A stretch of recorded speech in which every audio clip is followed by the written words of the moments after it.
do, and it built our new office block. So I just let him go on with it now, which was really quite nice of him. Little shit. So I'm very grateful to O&M Records in America, because without Jerry Moss, I wouldn't have had any sort of career at all. So thank you, Jerry. Great man. King Arthur. I loved King Arthur. There was a great thing. I did it on ice, which was hilarious fun, to put it mildly. There was a big band, a full symphony orchestra choir. I built a castle in the middle of the ice. I had 129 ice skaters taking part, skating around. It was bloody ridiculous, but it was wonderful.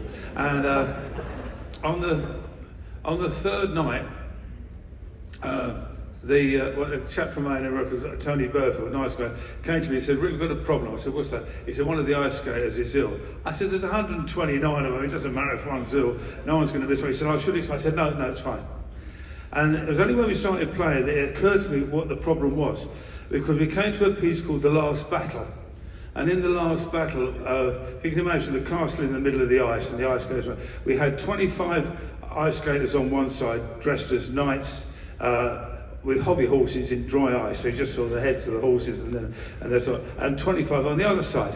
And what they did, they'd skated around, then they met up, they had a battle with each other, they met up and paired up, and then finally they killed each other with just sticking swords in that. So that was that. And until we came to The Last Battle, when I realised that what the problem really was, because one of the ice skaters that was ill was one of the knights.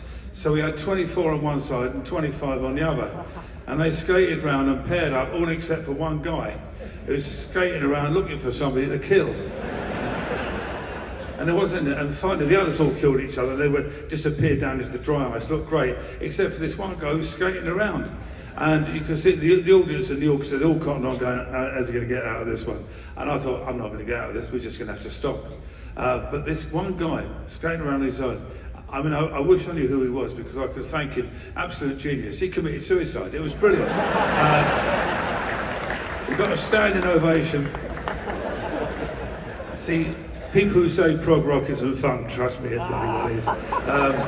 Anyway, we managed to find a way of doing 4 of the pieces of King Arthur together, which is King Arthur theme and her first song, Guinevere, The Last Battle, and Merlin the Magician. It's quite long, it's about 4.5 hours, so I hope you've had a wee. Even more important, I hope I have. This is The Myths and Legends of King Arthur and the Knights of the Round Table.